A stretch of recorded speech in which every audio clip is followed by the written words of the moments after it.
الرحمن الرحیم و ایزا اور جب فعلوا جب وہ کرتے ہیں فاحشاتن کوئی بے حیائی قالوا تو وہ کہتے ہیں وجدنا ہم نے پایا علیہا اس پر آباءنا اپنے آباء و اجداد کو واللہ اور اللہ نے امرنا بہا اللہ نے ہمیں اس کو حکم دیا۔ اب دیکھیں یہ کیا کہا جا رہا ہے، مشرکین کیا کہتے ہیں؟ مشرکین جو ہے وہ کہتے ہیں کہ جب وہ برائی کا کام کرتے ہیں کوئی غلط کام کرتے ہیں تو کہتے ہیں کہ قالوا وجدنا علیہا آباءنا ہم نے اپنے باپ دادا کو ایسے کرتے پایا۔ اب برائی کا کام کیا کر رہے تھے؟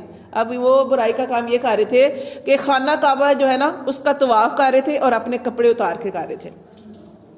خانہ کعبہ کا طواف کرتے تھے مشرکین، کپڑے پہن کے نہیں کرتے تھے۔ ہاں عورتیں جو طواف کرتی تھی وہ رات کو کرتی تھی، عورتیں اپنی وہ شرم گاہوں کے آگے چھوٹی سی کوئی چیز یا چمڑا یا کچھ اس طرح کا چھوٹا سا کپڑا وغیرہ رکھ لیتی تھی، وہ بھی برہنہ ہو کے طواف کرتی تھی، بس اپنے اعضاء جو ہے نا چھپانے والے اعضاء ستر اس کے اوپر کوئی کپڑا رکھ لیتی تھی یا کوئی چمڑا وغیرہ رکھ لیتی تھی۔ جب ان سے کہا جاتا تھا کہ یہ برہنہ ہو کے طواف نہ کرو، ننگے ہو کے طواف نہ کرو، تو وہ کیا کہتے تھے کہ ان کپڑوں کے اندر ہم نے غلطیاں کی ہیں، گناہ کیے ہیں، برائیاں کی ہیں، تو ہم کیسے یہ والے کپڑے پہن کے؟ تو اللہ کے ان کو بھی پتا تھا، تھے مشرکین شرک کرنے والے لیکن اللہ کو مانتے تھے، اور لیکن وہ کہتے تھے کہ ہم یہ والے کپڑے پہن کے اس لیے طواف نہیں کرتے کہ اس کے اندر ہم نے غلطیاں کوتاہیاں کی ہیں، تو ہم اللہ کے حضور جا رہے ہیں تو ہم نے کپڑے اتار کے تو طواف کرنا۔ ٹیچر یہ دیکھیں نا آپ ان کا مطلب دماغ چیک کریں، ان کو یہ بھی پتا ہے کہ ایک اللہ ہے کہ اس کے پاس یہ کپڑے ناپاک ہیں، یہ مطلب اس میں گناہ یا غلطیاں کی یہ نہیں پہن کے جانے، اور اس کے باوجود پھر وہی شرک والا کام یہ کرتے ہیں۔ تو یہ دیکھیں ایک تو غلط کام کر رہے ہیں، ایک تو برہنہ ہو کے طواف کر رہے ہیں، دوسرا کیا کر رہے ہیں وجدنا علیہا آباءنا ہم نے اپنے آباء و اجداد کو ایسے کرتے پایا۔ تو اسی لیے کہا جاتا ہے کہ اپنے آباء و اجداد کو مت دیکھو، اگر وہ اپنے آباء و اجداد کو نہ دیکھو، آباء و اجداد ہمارے والدین بھی کوئی کام کر رہے ہیں تو اس حقیقت کو جاننے کی کوشش کی جائے کہ ہمارے والدین صحیح کام کر رہے ہیں یا غلط کر رہے ہیں۔ اسی لیے اللہ تعالیٰ نے فرمایا کہ دین کا علم سیکھنا ہر مسلمان مرد اور عورت پر فرض ہے، ٹھیک ہے؟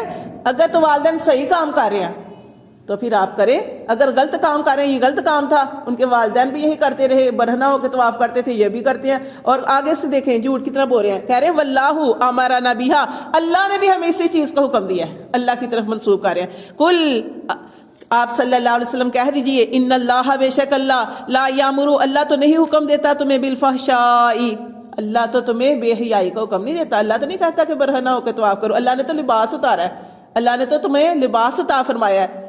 اتقولون کیا تم کہتے ہو علی اللہ اللہ کے اوپر ایسی بات ما لا تعلمون جو تم نہیں جانتے، اللہ کے اوپر ایسی بات کہتے ہو جو تم نہیں جانتے۔ قل آپ صلی اللہ علیہ وآلہ وسلم کہہ دیجئے امر ربی میرا رب تو حکم دیتا ہے بالقسط انصاف کا، میرے رب نے حکم دیا انصاف کا، وَأَقِیمُوا اور یہ کہ سیدھے کرو وجوہکم اپنے چہرے عند کل مسجد ہر نماز کے وقت، مسجد سے مراد یہاں پہ نماز پڑھنا ہے ہم نے، کہ جب بھی نماز ہو جائے اپنے چہرے سیدھے کر لو نماز کے وقت، وَادْعُوهُ اور اس اللہ کو پکارو مخلصین خالص کرتے ہوئے لہ الدین اسی کے لیے اپنی بندگی کو خالص اللہ کی رضا کرتے ہوئے اسی کو پکارو، کما جیسا کہ بدأکم جیسے کہ تمہیں پیدا کیا، تعودون پھر تمہیں دوبارہ تمہارا اعادہ کرے گا۔ اچھا تمہیں پیدا کیا پھر اعادہ کرے گا، اللہ نے ہمیں پیدا کیا پھر ہم مر جائیں گے پھر اللہ ہمیں قبروں سے دوبارہ اٹھائے گا، ٹھیک ہے؟ اس کو کہا جاتا ہے فریقن، اللہ فرماتے ہیں فریقن ایک گروہ ہدا اس کو ہدایت دی، و فریقن اور ایک گروہ ایسا ہے حق کا کہ ثابت ہو گئی علیہم الضلالہ ان کے اوپر گمراہی، انہم اتخذوا الشیاطین وہ جنہوں نے بنایا شیطانوں کو اولیاء دوست من دون اللہ اللہ کے علاوہ، ویحسبون اور وہ گمان کرتے ہیں انہم مہتدون کہ وہی ہدایت پر ہیں۔ سمجھ آئیے سائد کی کہ وہ لوگ جنہوں نے شیطانوں کو دوست بنا لیا، دوست بنانے سے مراد ان کی باتوں پہ چلے، انہی کی باتوں کو مانتے ہیں اللہ کو چھوڑ کے، اور وہ گمان کیا کرتے ہیں کہ انہم مہتدون کہ وہ ہدایت پر ہے۔ یا بنی آدم اللہ تعالیٰ نے دیکھے کتنی دفعہ یہاں پہ خطاب کیا، یا بنی آدم اے بنی آدم، اللہ ساری انسانیت سے کہہ رہے ہیں، بنی آدم سے مراد کافر بھی ہیں مسلمان بھی ہیں، سب سے خطاب ہے۔ اللہ ہمارے یا بنی آدم اے بنی آدم خذو پکڑو زینتکم اپنی زینت کو عند کل مسجد ہر نماز کے وقت، زینت سے مراد اپنے جب بھی ہم نے نماز پڑھنی ہے تو اپنے لباس کو دیکھنا ہے، ہمارا لباس جو ہے پاکیزہ ہے، صاف ستھرا ہے،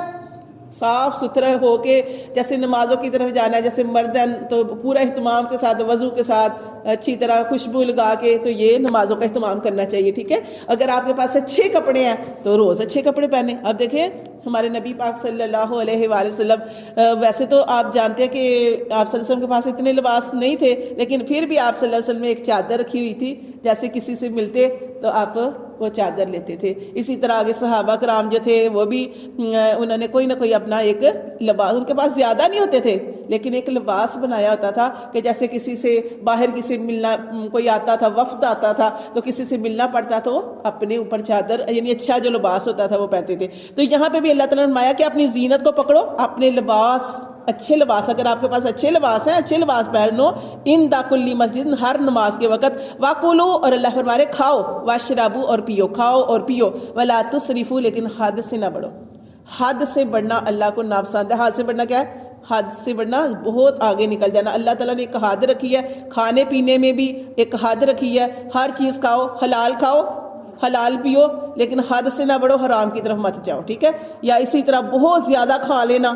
یعنی اللہ تعالیٰ نے فرمایا نا کہ یہ امت، ہمارے نبی پاک صلی اللہ علیہ وسلم کیسے کھانا کھاتے تھے؟ ابھی بھوک ہوتی تھی کھانا چھوڑ دیتے تھے. ہمارا کیا حال ہے؟ پیٹ بھر جاتے ہیں، آنکھیں نہیں بھرتی، اور دیکھتے ہیں کہ یہ بھی کسی طرح اندر چلا جائے.